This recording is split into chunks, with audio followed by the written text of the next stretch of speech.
Salut les amis, que le Père soit glorifié. C'est toujours pour moi votre frère, comme d'habitude, un grand plaisir de venir vous parler. Soyez bénis et avant de commencer, je dois d'abord rendre toute la gloire à ce Dieu-là véritable. Père, que ton nom soit glorifié et qu'il soit sanctifié. Donc je dis que ton règne aussi vienne sur la terre des hommes, ok, comme il est déjà dans les cieux. Donc que ton nom soit glorifié. À toi, nous rendons toute la gloire. Donc nous disons aussi un double honneur à la personne du Christ Yahushai, notre sauveur, le sauveur d'Israël. Donc voilà, à qui nous disons un double honneur. Donc toi frère, partout où tu es, toi sœur, partout où tu es, que le Père te bénisse. Mes salutations en tout cas distinguées, ok, à la fille et au fils d'Israël dispersés à travers le monde aussi. Donc un salut aussi à tous les païens, les gens des autres nations, mais qui aiment aussi la vérité de la parole du Père et qui aiment aussi la personne du Christ Yahushai. Donc à vous tous, que le Créateur vous bénisse, qu'il vous sanctifie corps, âme et esprit. En tout cas, qu'il permette par sa toute divine puissance que votre être entier soit gardé irrépréhensible jusqu'à l'avènement de son fils, car il revient bientôt et il faut être prêt à l'arrivée du Moshiach. Parce qu'il vient pour détruire les méchants, hein. Il ne vient pas pour s'amuser. Le Christ Yahushua vient avec la myriade des anges pour détruire les méchants. Et voilà. Donc, si Dieu veut, je ferai une vidéo, ok, pour expliquer un peu comment est-ce que, selon les Écritures, ça va se passer. Voilà. Donc, comme vous pouvez voir le titre de cette vidéo, ok, je l'ai intitulé le parler en langue de Paul de Tarse. Vous voyez bien, j'ai dit parler en langue et il y a un S à langue. Ok? Donc, c'est parler en langue. Donc, quand il y a S, ça veut dire qu'il y a plusieurs langues. Ça doit déjà vous donner une indication qu'il ne s'agit pas d'une seule langue, mais langue. Et en anglais, on va parler de speaking in tongues. Tongues. Donc, on ne dit pas tongue, tongues, c'est-à-dire langue au pluriel. Donc, nous allons aller dans la Bible. Je vais essayer ici de toucher quelques versets qui embrouillent un peu les gens. Hein. Voilà, on va essayer de faire un breakdown, comment on dit ça, décortiquer un peu pour voir qu'est-ce qu'en réalité le parler en langue selon les Écritures, selon la Bible et le parler en langue de Paul de Tarse. Parce que vous savez qu'il est écrit, bien-aimé dans le Seigneur, dans Proverbe 19.2, que le manque de connaissance n'est bon pour personne. Et le patriarche, le sage, le sirach vient, il dit dans le livre de Siracide au chapitre 6 du verset 33. Si tu aimes écouter, tu vas apprendre. Si tu prêtes ton oreille, tu vas devenir sage. Donc, je veux que tu m'écoutes ici pour que tu apprennes quelque chose. Mais comme je dis dans presque toutes les vidéos, ne me croyez pas sur ce que je vous dis. Allez rechercher, prier, tester toutes choses, tester même l'esprit qui m'anime pour que je vienne vous parler. C'est ce que la parole nous dit. Tester toutes choses. Voilà. Et retenez ce qui est bon et rejetez le mal. Donc, ne soyez pas là, vous écoutez, non, ah ouais, ça va, il a raison, voilà. Non, non, non. Allez vérifier, allez vérifier. Soyez comme les vrais disciples, les Béréens, eux qui ont reçu la parole du Père par la personne du Christ. Ils n'étaient pas là assis en train de chauffer les bancs, ok, mais ils analysaient les Écritures, ils vérifiaient les Écritures. Donc, ayez une démarche aussi scientifique, académique et intellectuelle quand vous recevez la parole de Dieu. Faites des recherches. Donc, ne me croyez pas sur parole. Prenez vos Bibles, prenez des notes, prenez des stylos. Si vous n'avez pas la Bible, ok, prenez des notes, vous allez aller dans les versets. Tranquillement, nous allons analyser ces versets. Donc, vous voyez, il y a une pratique déjà dans le passé, j'ai eu à faire voilà, un partage comme ça, mais je ne vais pas aller dans les détails sur lesquels j'ai déjà survolé. Donc je vais parler en tout cas d'une autre dimension de ce partage. Vous voyez, il y a une pratique dans le christianisme. Ils disent c'est le parler en langue, soi-disant c'est la langue des anges. Et ce pratique-là consiste à un balbutiement effréné et frénétique. On ne sait pas ce que c'est. Bon, comme je ne suis pas un neurologue, je ne peux pas savoir qu'est-ce qui se passe dans la tête des gens, ni encore un orthophoniste. Je ne suis pas un spécialiste du langage, donc je ne peux même pas qualifier ce balbutiement-là. Je ne sais pas, voilà. Et il y en a qui disent, c'est ça le parler en langue, c'est soi-disant la langue des anges. Vous allez même comprendre que le christianisme rend idiot. Je vous dis, le christianisme rend idiot. Nous disons ce que nous savons et nous rendons témoignage de ce que nous avons vu. Vous voyez, les gens vous disent, oui, le parler en langue, c'est la langue. Quand vous parlez ça, le diable n'entend pas. C'est la langue des anges. Le diable n'entend pas. Mais vous voyez les gens qui raisonnent comme ça. L'esprit de la religion tellement vous a possédé, vous êtes devenu con. Le diable là que vous appelez le diable. Mais c'était pas une entité spirituelle. Bon, vous allez dire que c'est un ange. Non, mais c'était un chérubin. Une entité spirituelle. Mais non. Si vous dites que c'est la langue des anges, mais lui aussi, le serpent ancien, ok, le chérubin ancien, ok, il était qui? Il n'était pas une entité spirituelle. Donc, voilà, vous parlez soi-disant dans une langue, lui, il n'entend pas. Non, mais vous voyez, il y a de ces je sais pas, mais comment est-ce que vous pouvez avoir une intelligence aussi merdique comme ça, de dire que, voilà, c'est la langue des anges, Satan n'entend pas cette langue. Mais lui, il est qui? Lui, il est qui? C'est pas une entité angélique, même si dans sa catégorie, c'est pas un ange, mais il reste une entité angélique. Mais franchement, vous voyez comment vous vous abrutissez avec vos histoires je sais pas. Vous voyez, c'est n'importe quoi. Mais non. Aujourd'hui, il y a vos histoires de soi-disant église de réveil ou quoi que ce soit. Mais moi,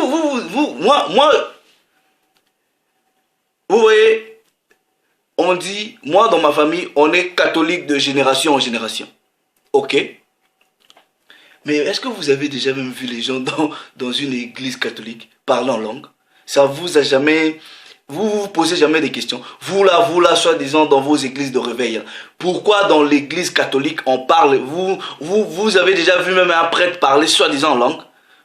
Vous avez déjà vu?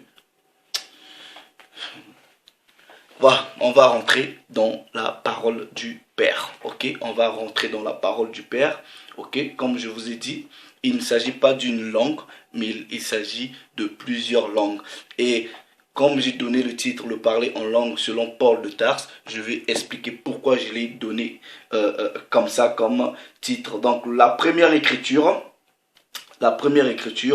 je vais aller, ok, dans le livre des Corinthiens. Premier livre de Corinthiens, je vais lire au chapitre 14 du verset 10.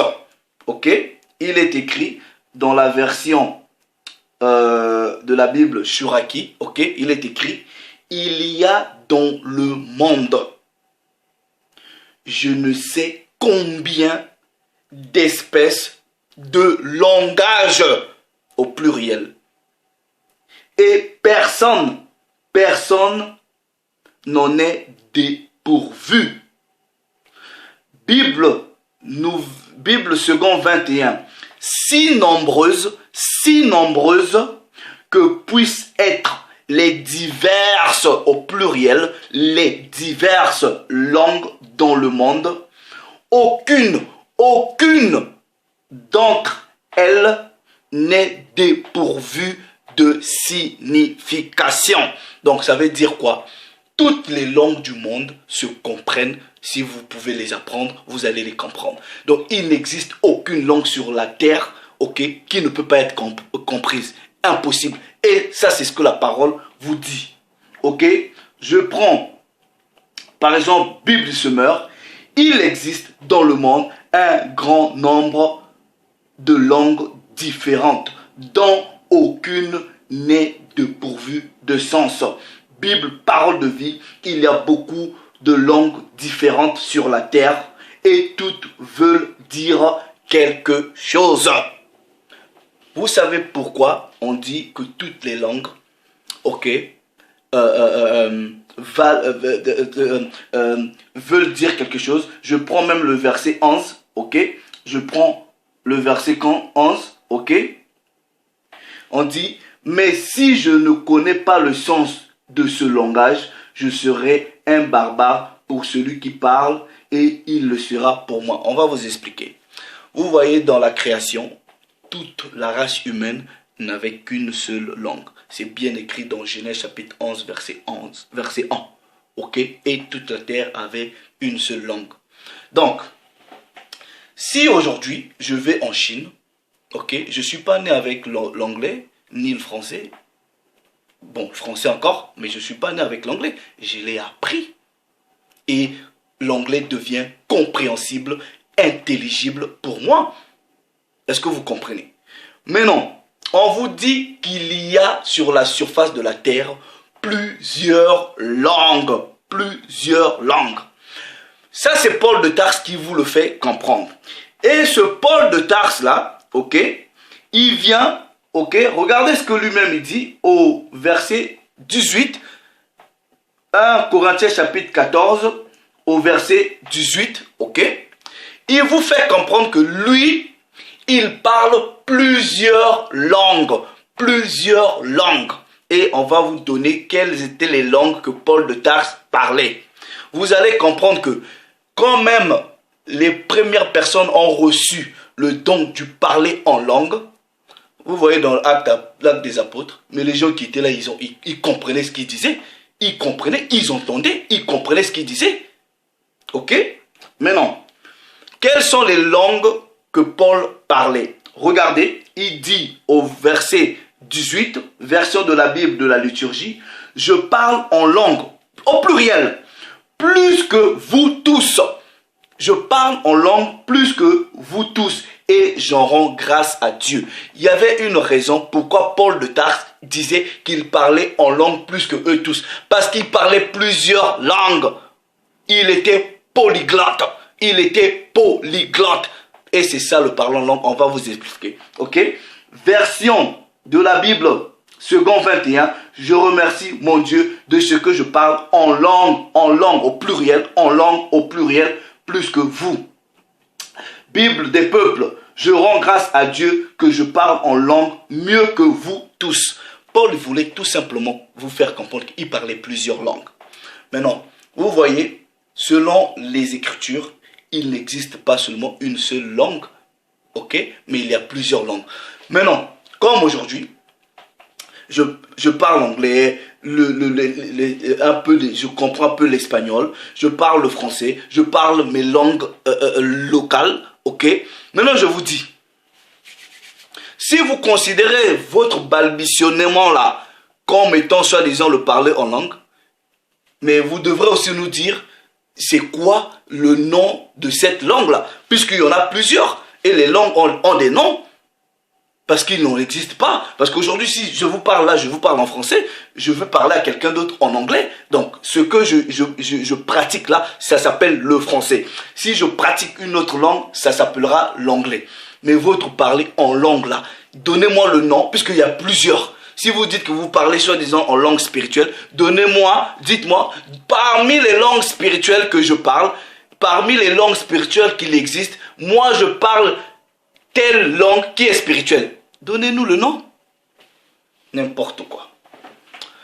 Paul de Tarse, premièrement, ok, il parlait, ok, premièrement, il parlait l'hébreu. Et ça, on va vous le prouver selon les Écritures. C'est pour cela, il a dit, je remercie Dieu parce que je parle plusieurs langues. Paul de Tarse, il parlait premièrement l'hébreu. Et ça, on va vous le prouver. Actes des Apôtres, chapitre 22. Actes des Apôtres, chapitre 22. À partir du verset 1 jusqu'à 2, il est écrit: Hommes, frères et pères, Écoutez ce que j'ai maintenant à vous dire pour ma défense. Version de la Bible, Second 19:10. Lorsqu'ils entendirent qu'il leur parlait en langue hébraïque, et ils redoublèrent de silence. Et Paul dit, il a parlé en langue quoi? Hébraïque, première langue, il parlait l'hébreu. Deuxième langue, on va vous le prouver selon les Écritures, il parlait aussi le grec. Ok? Il parlait le grec. Actes des Apôtres, chapitre 21. Actes des Apôtres, chapitre 21. À partir du verset 35, il est écrit. Lorsque Paul fut sur les degrés, il dut être porté par les soldats à cause de la violence de la foule, car la multitude du peuple le suivait, en criant « Fais-le mourir ». Au moment d'être introduit dans la forteresse, Paul dit au tribun « M'est-il permis de te dire quelque chose ?» Le tribun répondit « Tu sais le grec? Donc, il a parlé au tribun, au grec. Et le tribun s'est étonné. Il dit, mais tu parles grec? Sérieusement? Donc, Paul de Tarse, la Bible vous dit ici qu'il parlait aussi le grec. Deuxième langue.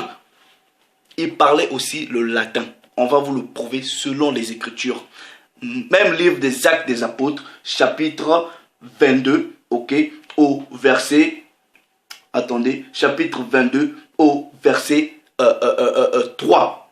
Je suis juif, ok, né à Tarse en Sicile, mais j'ai été élevé dans cette ville. Maintenant, vous pouvez faire vos recherches. À cette époque-là, ok, la Cilicie plutôt était sous domination romaine. Donc on parlait le latin là-bas. Il est né là-bas, il vous l'a dit. Il a grandi aussi dans cette ville. Non, il est né à Tarse et il a grandi là-bas.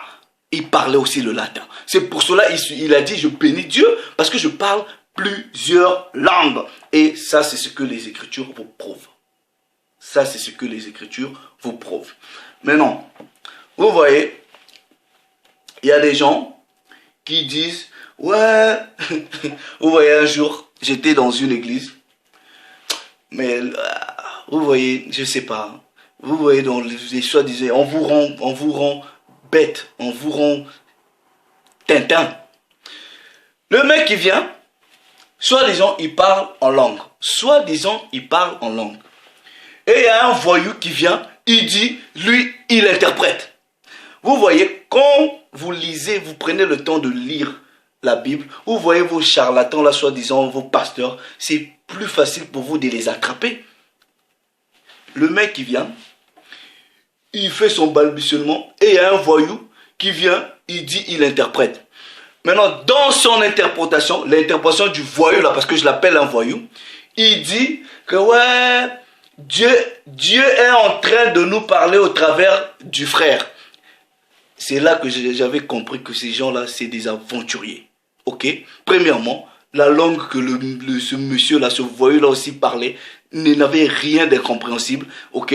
On ne comprenait rien. C'était pas une langue intelligible. Et le voyou vient, il dit que Dieu parle aux hommes. Regardez ce que la parole de Dieu dit. Livre de Corinthiens, ok? Premier livre de Corinthiens, au chapitre 14, du verset 2. En effet, celui qui parle en langue ne parle pas aux hommes. Celui qui parle en langue ne parle pas aux hommes, mais à Dieu. Donc ça veut dire quoi? Si aujourd'hui Dieu permet à ce que je parle en langue, ce n'est pas à un homme que je vais parler, c'est seulement à Dieu que je veux parler. Maintenant, comment vous pouvez expliquer que, soi-disant, quelqu'un se met à parler, soi-disant, en langue, et un voyou vient, il interprète en disant que Dieu dit ceci. Mais le parler en langue, ça va comme ça, c'est du bas en haut, et non du haut en bas. Donc, vous ne pouvez pas faire une interprétation en disant encore, non, Dieu dit. Non, puisque la parole dit, celui qui parle en langue ne parle pas aux hommes, il parle à Dieu. Donc, Dieu ne peut rien dire à l'homme. C'est l'homme qui dit à Dieu. Vous voyez les voyous, n'importe quoi. Verset, je continue. Car personne ne le comprend. Et c'est en esprit qu'il dit les mystères. Mais c'est en esprit qu'il dit les mystères. Vous voyez, ça veut dire quoi? Ça veut dire, je ne parle pas le chinois. Moi, je ne parle pas le chinois. Si le Père aujourd'hui permet que je parle le chinois, ok, je vais parler le chinois pour m'adresser à Dieu seul. Je ne vais pas parler le chinois pour m'adresser aux hommes. Non. Non. Parce que quand vous lisez Actes des Apôtres, les gens vous disaient quoi? Ils glorifient Dieu. Comment les entendons-nous glorifier Dieu dans notre langue? Ils n'ont jamais dit, ah, Dieu a dit, non, ça part du bas pour aller en haut et non du haut en bas. Donc, si le Père vous permet de parler en une langue, vous allez, c'est dans l'esprit, c'est-à-dire, Dieu va ouvrir votre cerveau. Vous n'avez jamais entendu, j'ai vu dernièrement, on me dit un garçon, je ne sais pas, il était malade, et il s'est réveillé, il parlait plus anglais, il commençait à parler l'espagnol. Je vais vous dire le mystère. Toute la créature, tout humain sur la surface de la terre, ok, a la capacité de parler toutes les langues. Vous voyez, Dieu a mis une particule, je ne sais pas, un neurone, ok, qui est là, qui a le ministère du langage. Donc, il n'y a aucune langue sur la surface de la terre qu'un humain ne peut pas apprendre. Si je vais en Ouzbékistan, je vais apprendre les langues locales là-bas. Il suffit d'aller à l'école, vous allez étudier. Et il y a cette capacité-là que le Père a mis en tout humain pour apprendre des langues. Il y a cette capacité. Donc, maintenant, si vous n'apprenez pas et que le Père vous ouvre l'intelligence, c'est par l'Esprit qui va ouvrir cette membrane-là. Et il va vous insuffler une langue que vous n'avez jamais apprise. C'est ça. Maintenant, vous voyez, mettez seulement une chaîne soi-disant chrétienne, vous allez voir le culte. Ils font du bruit, Vous êtes une assemblée de 20 000 personnes, 20 000 personnes parlent en langue. Mais qui va interpréter quoi? Parce qu'il y a même l'ordre, puisqu'on vous donne des limites. On ne dit pas 3, 1, 2, tu parles, tu t'arrêtes, on doit interpréter. Mais en gros, je vais vous expliquer. C'est quoi le véritable parler en langue? Il y a plusieurs langues. Ça veut tout simplement dire, si Dieu permet que vous parlez, vous allez parler une langue, en tout cas, que vous n'avez jamais apprise. C'est tout. Et ici, quand vous continuez dans le verset 3, on dit, celui qui prophétise, au contraire, parle aux hommes, les édifie, les exhorte, les console.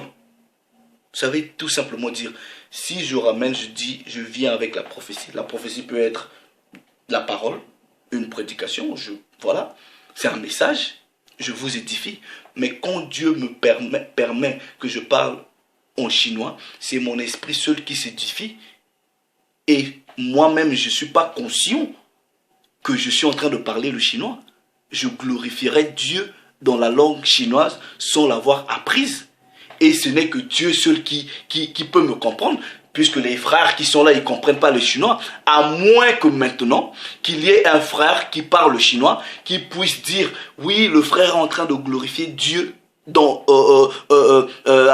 en parlant en chinois, parce que moi, je comprends le chinois. Ça veut dire quoi? Si je vais au fin fond de mon village, ok, il y a une vieille maman qui glorifie, qui n'a jamais appris l'anglais, qui glorifie le Père en anglais, je peux interpréter en disant, oui, cette maman-là, elle est en train de glorifier Dieu en anglais. C'est tout ce que ça veut dire. C'est simple, c'est aussi simple que ça. C'est tout ce que ça veut dire. Verset, voilà. Celui qui parle en langue s'édifie lui-même. Voilà. Celui qui prophétise édifie l'église. Maintenant, il dit, je désire que vous parliez tous en langue, au pluriel, tous en langue, pas une seule, tous en langue. Vos blablabla, il faut nous donner le nom puisqu'il y a plusieurs langues. C'est quoi le nom de votre langue là? Dites-nous un peu, c'est quoi le nom? Je désire que vous parliez tous en langue, mais encore plus que vous prophétisez. Celui qui prophétise est plus grand que celui qui parle en langue, à moins que ce dernier n'interprète, pour que l'Église en reçoive de l'édification. Donc, c'est un peu ça. Donc, et essayez un peu de réfléchir. Vous voyez, pourquoi les catholiques ne parlent pas ça? Montrez-moi un seul verset où dans la Bible, les gens ont parlé en langue et les autres n'ont jamais compris en disant « Ah, nous on ne comprend pas ce que tu es en train de dire. » Il n'existe pas. Si vous voulez rester biblique, ça n'existe pas. Ça n'existe pas. Est-ce que vous n'avez pas des problèmes de neurologue momentanés ou des problèmes d'orthophonie? Je sais pas. Essayez un peu de réfléchir. Parce que votre langue là n'a pas de sens. Mais la parole, elle est claire que le véritable parler en langue, c'est une langue intelligible. Une langue intelligible, ça veut dire cette langue-là a de l'intelligence. Une langue qui a de l'intelligence, c'est une langue qui a du sens, qu'on comprend. C'est ça, vous dites. Mais c'est quoi ça? Mais non, tu parles, tu fais ton bruit, ton balbutiement est frénétique, comme un malade. Il n'y a pas d'interprétation. On ne sait pas ce que tu dis. On ne sait pas ce que tu dis. Vous êtes dans une église, 15 000 personnes, tous soi-disant, vous parlez. Vous voyez, je connais des assemblées où on apprend même des gens, soi-disant, à parler en langue. Mais non, vous voyez, I can speak English. Je peux parler l'anglais. Je parle en français. Donc, j'ai deux langues, je dis anglais, français. Ces langues-là ont des noms. Mais non. Vous voyez, quand vous lisez la Bible, on vous parle en langue. Maintenant, donne-moi le nom là, de la langue, soi-disant tu parles à l'église. Donne-moi le nom. Si tu n'as pas le nom de cette langue-là, tu es un fils abominable. C'est la damnation éternelle qui t'attend. Il faut vous écarter de ces choses-là. Prenez le temps de bien étudier et de demander à Dieu de vous ouvrir l'intelligence. Ces choses-là, c'est pas biblique. C'est pas biblique. Vous n'avez aucune curiosité. Ceux qui vous ont ramené les histoires du christianisme, ces fils de Néphilim, la synagogue de Satan, c'est cette église catholique-là. Pourquoi eux au moins ne pratiquent pas cette abomination? Pourquoi? Réfléchissez. Bon, je vais même m'arrêter là. Voilà. Ça ne sert à rien de rajouter. Tout est clair, la parole de Dieu est claire. Quand Paul de Tarse dit « Je bénis, je rends grâce à Dieu parce que je parle plusieurs langues que vous », il parlait de quelle langue? Il parlait de quelle langue? Il parlait du grec, il parlait du latin, il parlait de l'hébreu. Et quand j'ai même fait des recherches, il y a des possibilités qui parlaient même l'araméen. Mais parce que je n'ai pas trouvé des évidences bibliques pour prouver cela. C'est bien. Prenez le temps, frère. Prenez le temps de l'étude. Ayez une spiritualité ou une foi consciente et intelligente. Le Père s'est encore glorifié. Mais non, ce que j'ai dit là, ne me croyez pas. Croyez en Dieu, croyez en la parole. Mais ce que j'ai dit là, allez vérifier. Retenez ce qui est bon et rejetez ce qui est mauvais. Bon, le Père s'est encore glorifié, comme d'habitude. Salut les amis, on va toujours revenir. Que le Père soit glorifié.